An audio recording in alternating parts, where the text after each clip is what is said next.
What's up, good people? Welcome to Icon Radio. My name is Tesh the DJ, and we have a new one. And I have a very special kid in studio, man. You guys are Wow, not kid. ready. Nimekuita mtoi lakini siwe ni mtoi. Mbona kataa? No. Wewe ni Yeah, mtoi. very much so. Let him just introduce himself, man. Yo, Wagwan people, this is the HOTEP from Nairobi, and this is just a quickie. Just a quickie, a very quick one. You know? Kazi inaisha. A quickie a day keeps the nonsense away. By the time we're finished, I hope you finished too. By the time unamaliza pia wewe uko umemaliza. Anyway, we're just checking on everything Gen Z. Very dynamic take. That's why I actually had to have a Gen Z in studio because clearly my take would be very different, but HOTEP's take will be very tofauti pia. So the millennial side in me versus the Gen Z here, we're about to see how we're going to take on things. Everybody's perspective be different, Hannah. Anyway, we just get into it. So my boy, what are you bringing today on the table? Today we have a couple of interesting stories. These things I've picked from Nairobians, some Kenyans as well, but most of the stories for today are going to be from people right here in the city. So these are the experiences they're currently going to. Some are just reaching out, asking questions. Yeah, and some guys just want advice. Some people just need a place to vent, and that's what we're here for. So we're about to dig into it. All right. Yeah. Give me the first one. There's a guy who has a very interesting story, Appa. And I'm sure this one is going to rattle Nairobi women to the max. The max. Alright. So our first story for today is double standards. So this was actually sent in by a guy. So sometimes my gender surprises me. We're having a game night last weekend, and one of the questions that came up was about cheating. Like, what would you do if you found your partner cheating? One of the guys who was at the game night with his girlfriend says, if it was me, I'd kill her. Which, first of all, that's just like a major red flag. That there. Right there is just a major red flag. But he continues to go on saying, haezi ingia where another man has been. The room went dead silent. So the guy apparently is the most prolific cheater in the friend group. This guy will do anything that walks in front of him. As long as what's your type, bora inapumua. It's not a pass. What's your type, bora inapumua. Like guy, hakuna kitu unachagua. But then anyway, that's a very, I don't know. Here's my perspective. As a jama, all right? Sometimes we have to call it out, us as guys. We really take it too far. Too far. Walai, when a guy cheats, it's a mistake. Okay. But when a lady cheats, she's for the streets. Yeah. Okay, yeah. I guess, true. That is definitely the double standard. But, saa zingine tuongee tu kweli, bro. As in, we can go band for band. Let me tell you, my G, as a man, you will lose that battle horridly. One thing that is for facts that you can't deny. Women cheat more in Nairobi. Definitely. They just know how to hide it. Exactly. It's also because there's just more opportunity. Also, men fuck anything that walks around. Yeah, 90% of niggas would. I won't. Yeah. Even me, I've seen some homies of mine make some questionable decisions. But bro is coming out of the house with a kashode. We're looking at it like, Jamani, ndugu yangu. No. He's like, bro, this is my cousin. That was not his cousin. No. But I don't know. I don't know how we can put it. That's double standards. But sincerely, as a guy, before urushe yo mawe, na kuna watu wanajua your story there, right? Can you just sit down and actually just have a thought? Alright, but what would you do if you're one of the friends in that situation? And this guy, he's so like, me a woman, hey, she cheats on me, you can never, na. But yet, this guy is a serial cheater. One thing that would be 100 for facts. One thing that I would say for facts. Not my monkey, not my circus. Because the worst thing about getting into that is, okay, you give your advice, give your opinion, give whatever. But these guys just go sit down kidogo. Your bedroom talking is dangerous. True. Now you become the villain. Why did he tell you? When your boy doesn't have bro code. Now even the show is the one who's in when your boy doesn't have bro code. But yeah, definitely. Yeah. Not my monkey, not my problem. Bro, don't take it. There's something as in, but I don't know. Ojo nyi Gen Z's mna move well because kuna dema fichi anawambia, me I have like 5 niggas. You can be the sixth one if you want. But she's not even hiding it. Bro, me, I have like 6 niggas. Ukitaka kuwa the 7th one. Ukitaka kuwa the 6th one. That's moving wild because their guys were actually not hiding it. Yeah. I think, don't you think that honesty is better than, 2 weeks down the line, you're going to somebody's house with roses and Let chocolate? me ask you. No, honestly, let me ask you. Would you actually hit someone that you know? Yeah. As in? Ujue pale mmekuja kupimana nguvu ndugu zangu. You're in a group of 7 guys. Amen. But you see now, even you're thinking all 7 guys are fucking. There's a guy for food, there's the therapist. Bro, no, don't lie to yourself. You see that thing for WWE? It's for your Rumble. Wait, over the top rope. Wewe umeacha kununua chakula wewe. I was actually thinking, I don't know if you've ever watched the movie Scott Pilgrim, but the premise is basically to be able to date this girl, he has to fight all of her exes to be able to date her. Ooh. And I was thinking, imagine if that was just a standard in real life. For you to be able to get to somebody, you have to fight. No. Hey, we hapana. Kuna wengine now, hey, that one hapana. Hey, you've taken me money because I'm thought of someone and I'm like, hey. I'm actually thought of someone and I thought of the exes and I'm like, there's some people who you are literally going to war for. Going for war for who? You for who?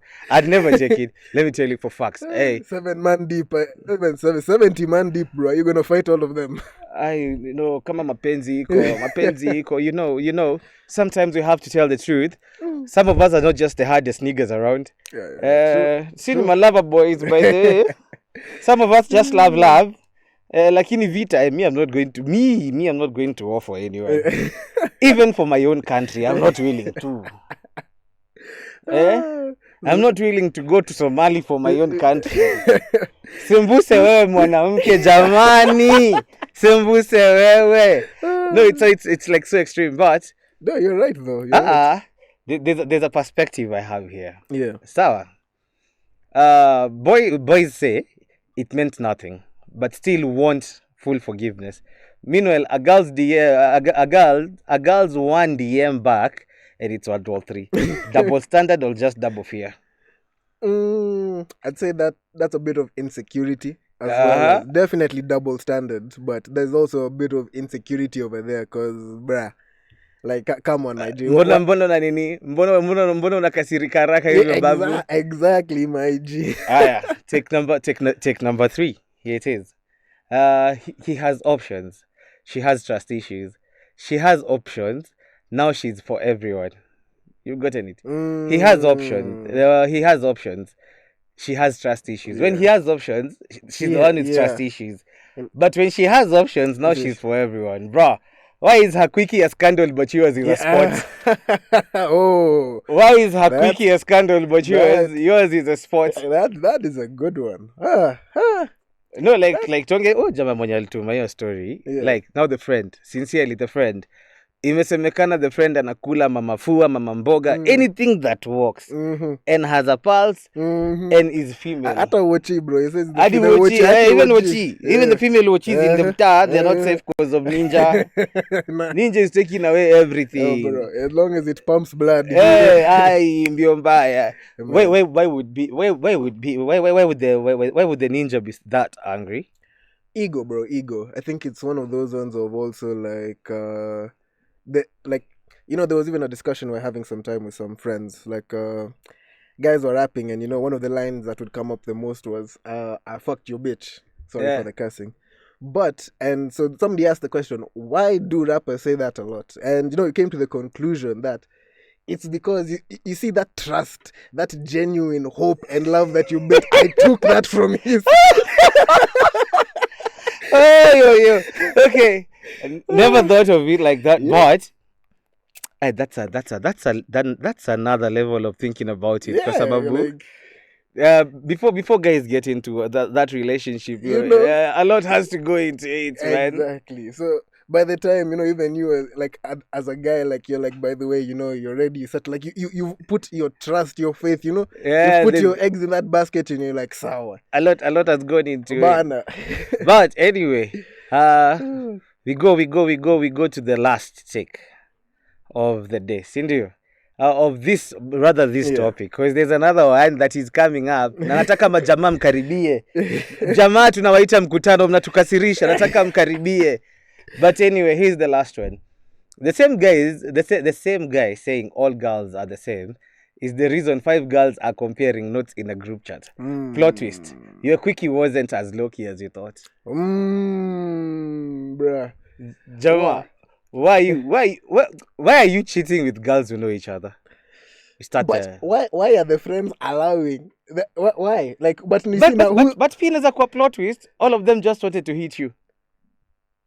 By the maybe. You thought you were playing checkers. The shorers are playing chess. Bana, somebody gave a good review. Somebody gave a good lie. Ada mimi. Uko. You guys mind? By the way, maybe. You are playing. Flip the script, my guy. Double standards.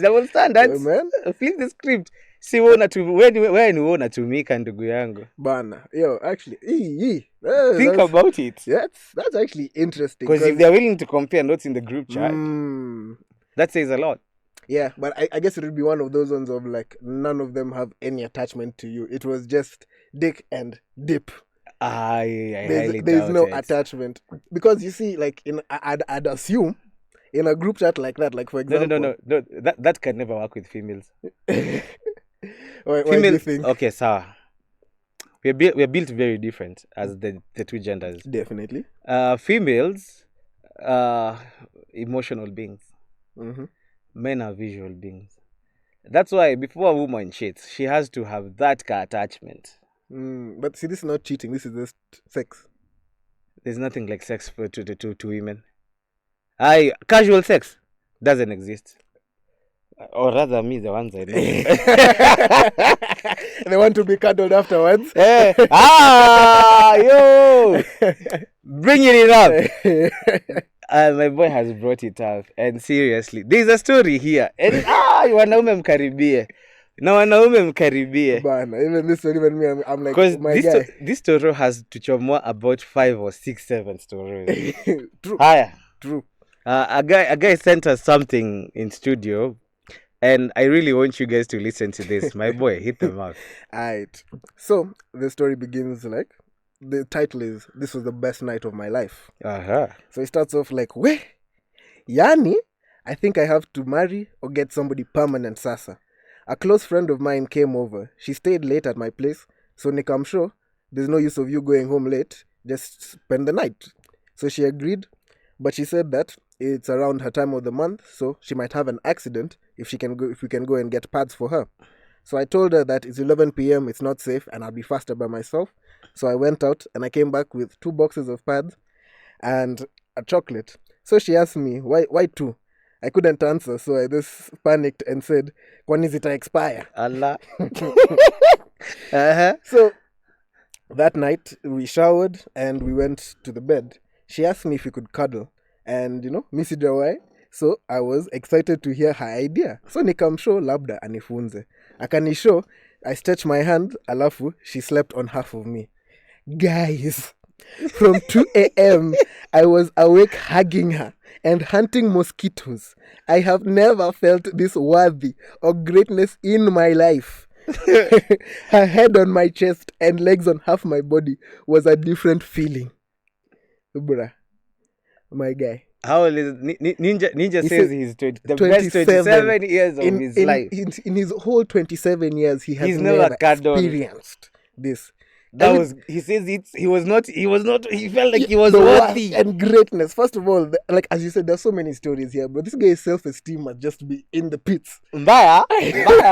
Number 1. Number 2, this guy, this purely, he has been spending money on pokos, because how have you never cuddled a woman? He's not mentioned that he's a virgin. No, But, you're guy who's just speaking up pale wase pale nje kwa sababu sincerely bana, there's no way you're going to tell us you've been having showers man, and never cuddled. exactly. Even if it's hit and go. Bana, Jamaa. You know, hata kama it's just 10 minutes over there after, you know. Even if the few 10 minutes you can get. Bana, just to review the match, you know. also brings up a very serious question. I think I'll take it like there's something that is sincerely missing. I think more men need to get into that trend of learning menstrual hygiene. Oh, for the ladies. definitely. Actually, Understanding for a fact, it better. Unaelewa? Because eventually ukianza kufanya shopping, wife yako ndio tutakuwa kimbai ama the girlfriend or whatever. Unaelewa? But sincerely, I think that was another topic. Yeah, actually, but now I think that's Juliana anasema alienda kanunua mbili peke yake anauliza kama hazita expire. This ninja. That one. Huyo tunafaa tumuongelelea mbaya kwa sababu sincerely. Bana. But I'd say, bro, I think now maybe that's an issue with now older niggas. Because, bro, in our generation, my guy, every other nigga in a relationship has the flow up. Yeah. At least you know what the flow up is. But you see, the difference is, why do people have the flow up? Yeah, because of their women. To know what? Them and understanding them better. Hakuna. Ninjas just want to know when the safe days are around. Wallahi. Majority of the ninjas with the flow up. It's not because that ECG cravings are coming, ama the moods are coming. But no, it's because I also originally thought like that, but you know that like even as you as the homie on your end, you will receive notifications, you will receive little tidbits and information. Unaanza kujua by there. It's a good heads up. But let me tell you, if you ever find a nigga with the flow up not in a relationship, that's a killer. Jamani, huyo yake ni tofauti. Because sincerely, I've never thought about it like that. I've actually never thought about it like that. But it's actually serious. But Meskia, bro, I want your opinions. Because sincerely, Ninja is 27. Says he's never cuddled. Anaitisha mpaka instructions. Na anasema he felt worthy of greatness. Bro. Unaelewa? Alafu mniambie huyu ninja kazi yake si kununua. But you know, in our my generation has a very proper notion. Sometimes si lazima uweke ng'ombe nyumbani uikamue. Unajua ng'ombe ukiweka kwa boma itahitaji itahitaji unga, itahitaji nepia grass nini. Lazima ng'ombe ilishwe, kusafishiwa. Ndio uweze kuikamua hiyo jioni. Lakini saa zingine ni rahisi kununua maziwa dukani kuliko kuwa na ng'ombe kwa boma ukiikamua. This conversation is not about cow. Very true. Yeah. Let me tell you. I think now maybe even I know guys even in my age group and my generation who have a similar mentality. But I'd say most guys like, bro, whatever you're going to buy milk for, I'm pretty sure I can go to livestock, see a nice cow, whatever you've spent on your milk, I will go buy that napier grass, go get some fresh spring water, and I will still be able to nurture it. Exactly, and I will still be able to come over. And in fact, maybe now again, maybe I'm just somebody who enjoys the entire experience, the dance of it all. Rather than, go to the shopkeeper, give me my milk. But you see, like, nimesema tu, kunao wanapenda. Definitely. Kunao wanapenda maziwa. Kunao wanapenda kuweka ng'ombe. Waone, it's a sign of wealth for you. Gives you the kanini. Morning unaamka hii ng'ombe yangu imenawiri. But you see now, I think it even just leads back to that one of like, bro, you wake up in the morning after you've milked the cow, even the cow just wants to walk away. Yeah, the cow just wants to go home. Yeah, the cow, the cow isn't like, you know what, I know you enjoyed that milk. Have some more milk, Hapa hakuna cha some more milk bana. Exactly. Hapa hakuna cha some more milk. Now me, for example, I'm not somebody who might get satisfied so easily with one packet of milk. Jamani. Exactly. And am I going to keep on removing money every time I want to drink milk? HOTEP amesema. And I pose it to you guys, my guys. Wewe una prefer kuwa na ng'ombe kwenye boma ama una prefer kwenda kununua maziwa No, yako? it's not even having the cow in the house that you Ah, come. It's not even bana. about it If being the cow yours. is yours, the cow is yours. But no, it's not even Even about... if the cow is at the scholar, the cow is yours. The cow is yours. Even if it's at the scholar, the cow is yours. So either unataka kuwa na ng'ombe yako, ama ukiona kazi ya ng'ombe ni mingi sana, you just prefer buying milk. Yeah. True. Kimbia kwa nini. Anyway, guys. So I have another one. I don't know. Do we have time? Yeah, we can throw in another one. I have maybe like two or three more that are, quite interesting over here. Okay. So let me just start with this one, because I think this is... I am now still about on that controversial topic. So my ex-boyfriend dumped me for not doing his laundry. Can we get serious, guys? I don't even do my own laundry, which is something he knew since we started dating. If you want to dump somebody, please come up with a concrete reason instead of madem wengine hufulia wachali zao. Can we be reasonable, please? What do you think, my friend? What do you think on that? Okay. Aya. Guys actually detach haraka sana. And I want this perspective, because even women are very guilty of this. All genders are guilty of this. When a woman is about to leave you, number one, she has your replacements. Facts. Replacement wako hapa kwa kona, ako interview. Yeah, of course. Unaelewa? So by the time anakuacha, wewe hata uchanangi nywele yako. By the way, wewe hata uchanangi nywele yako. I was reading this story and I was thinking the exact same thing. This guy was just done. He was just done and he didn't know how to... He didn't know how to express himself well and just be like, yo, by the way... this is not heading somewhere. This and these reasons are why I feel like we should part our ways. Unakaa hivi unaona hapana. This is not worthy of a conversation. Mademu wengine hata wanapikanga wao pika. It's actually very crazy. Unapenda sembe na maziwa. Sina maji. Sembe na maziwa na wengine wanakulanga na maji. Wewe ni nani wewe? Hata si healthy. Unacheki? And it's actually very crazy because...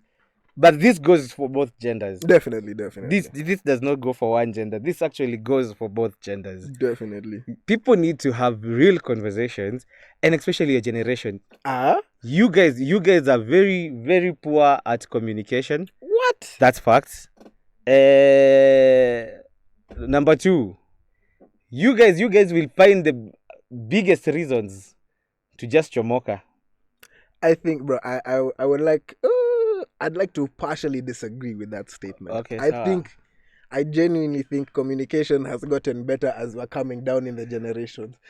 Think about the way, bro, even like my grandparents, I can't imagine them having, like serious conversations, bro. Can you imagine your grandmother telling your grandfather about contraceptives? Exactly. But then you see, as we are having those conversations, not out of nini, not out of will or nini, it's necessity. Exactly. Each generation is to spongelea contraceptives, protection, nini. Bro, I think so, millennials, I'm not getting kids. You guys are mtoto wa miaka someone was born in 2007 right now, he's 18 years. That's a Gen Alpha, bro. That's not Gen Z. That's a Gen Z. Gen Alpha begins at 2010. For real? Yeah. So okay. Right. Gen Alpha begins at 2010. Then actually, then you're right here. Somebody born 2007 is a Gen Z. 2007, they're 18 now. That's a Gen Z. Yeah. The last class, basically, among the last classes of Gen Zs. Yeah. And these guys are already having kids. Ninjas of 1992, 93, 94, 95, 96. Hao ndo wamejeza clubs kila mahali Nairobi. But wako vibes, rich uncles.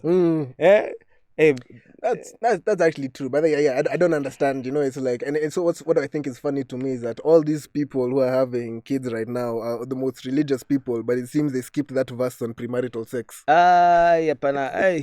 Hey, jamani. That did not come from me. No. Like I am being so no, genuine but let me give you this. I don't know if you listen to Giuliani as Depp. Giuliani alikuwa kuna ngoma alimba akasema pete ndio huku give ruhusa ya kutouch na kukip. Unaelewa? Akasema pia line yake yenyewe ilimkamata cause when alipata ball na Brenda. Saa zingine it's not about religion. Ni kitu. Well, definitely. I hope it didn't sound like I was like blaming it on religion or whatever. But is this, a statistic that I've tended to notice, No, but here's the thing, and I usually tell guys out there. That is wanaume. If you want to avoid your first divorce, don't get married before 30. Okay. Guys, and go do your start. Guys married before 30, guaranteed 90%. That's your first divorce. Guaranteed. Okay. Guaranteed, that's your first divorce. Avoid it like a plague. Hata ukisikia wanakuja, wrap it up, my boy. Wrap it up. Because conversations, anyway, I don't know. No, it's okay. No, conversations are very different between your generation and CC. Definitely, bro. Definitely. Nyinyi, clearly, nyinyi damu yenyu ni moto sana. As we were not like that. We still have that kafia of the late 90s, but here we have boldness that you guys have come with. So we pick up from both sides, but still, there are conversations I'm not going to have. Ati sijui nimeacha kukupenda. I'm not about to hurt your feelings. Wenda kuambia wewe hujui kupika githeri, nani anapenda githeri, wewe zidi bana. Now you see, bro. So now you see like this. Now you sent a woman to come to Reddit to be able to now discuss her problems. Because you can't just tell her, yo, by the way, you know what? I think by the way, this isn't going to work out. The way it's looking is that you have different priorities in life. I have different priorities in life, and they're not seeming to link up right now. They're not going anywhere. Bruh, so yeah, I won't even lie to you. I think, honestly, bro, 90% of my breakups have been very amicable. Just like literally conversations. No, but then like you see that. Now, maybe you make up the 1%. True. Yeah. You might be that emotionally mature, but how many men do you know that are that emotionally mature? Hey, bro, yeah, even though guys... Yeah. Men have just a higher IQ is equals to a lower EQ. And if you actually have both, then lucky are you. Mm-hmm. But a majority of us, sisi EQ yetu. We kwenda. Men are logical beings. Yeah, but see, so, within that logic, don't you think having those conversations would be more logical than saying, why aren't you washing clothes? Have you tried arguing with a female way? No, because I'm not dumb. Now. Exactly, bro. If it's that hard to even think about it, now imagine it actually happening. No, I mean, like, that's the thing, bro. Like, diffuse the situation before you even get to that time, bro. When you see things are starting to escalate. Hakuna. Jamani. Kujeni huyu mtoto wenu. No way. Come for this. And now that's why that's why I'm saying our generation it's easier to have those conversations. Is it all? Yeah, because even like accountability. Bro, guys, just we put it out to you, man. We put it out to you guys. That's actually the best thing to do. We put it out to you guys. What do you think? Who do you think? Do you guys feel like Gen Zs have a better way of communicating than millennials? Do they actually have a better way of communicating than millennials? Imesemekana si tunakuanga emotionally closed. Hatujui kenye tunataka. But anyway, we go to our last one. I think we're just going to do our last one before we chomoka. All right. Because it has to be a quickie. Just a quickie. I think though, let me see. I think we have two short ones over here that are quite interesting as well. All right. So we have one. This comes from a guy who says he's been raised by a single mom. Uh-huh. He has two siblings who are very, straight arrow, don't do anything bad. But his mom knows that he's been drinking for a bit now, And the other day, he came home extremely drunk. The mom found out. And when he left the house to go to the shop, she went into his room and she found 2 edibles. And she's been very cool about it. You know the way parents are. They'll wait for you to come and confess your sins. Yeah. Like, in fact, where you left them in the bag. They're waiting for you on the table. I'm on the bed there. Clearly, nimeona. Exactly. So, so what should he do? Me, first of all, how does your mother know what edibles look like? That's where my question is. Okay, this generation... Saizi wazazi wetu si wajinga. Tuongeni ukweli. It's not like back in the day at you everything bangi ilikuwa tu ile ya kuvutwa.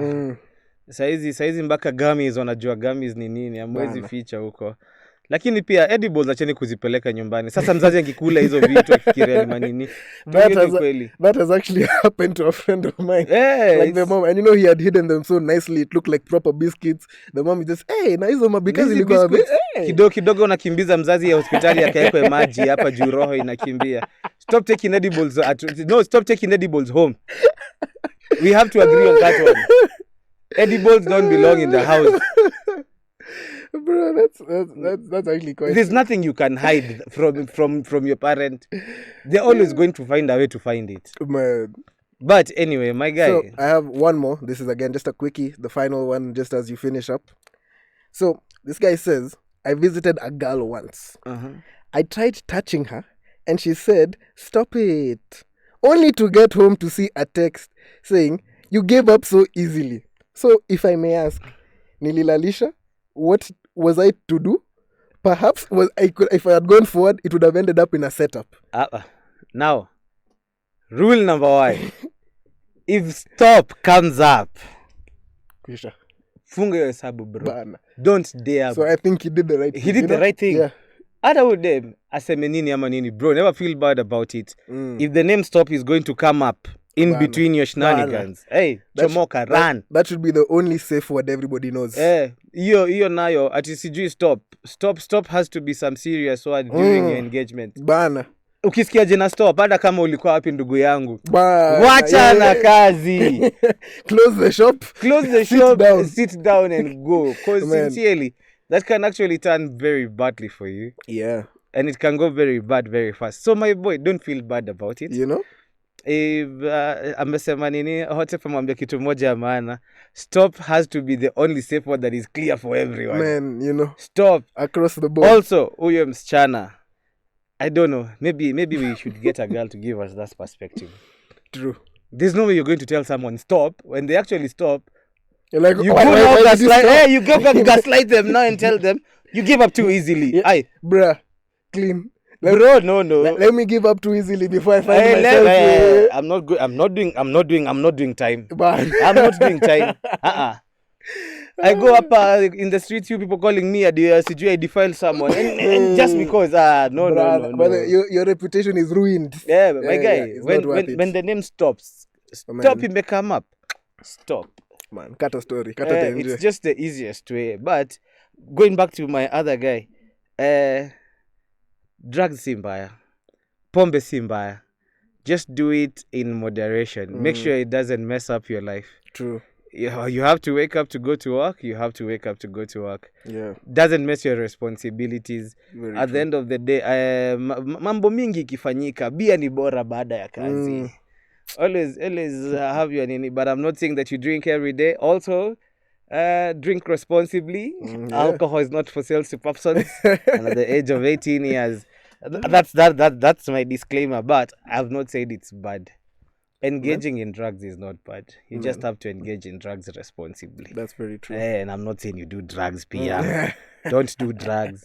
It's not nice. How you're going to take it, you take it. Yeah.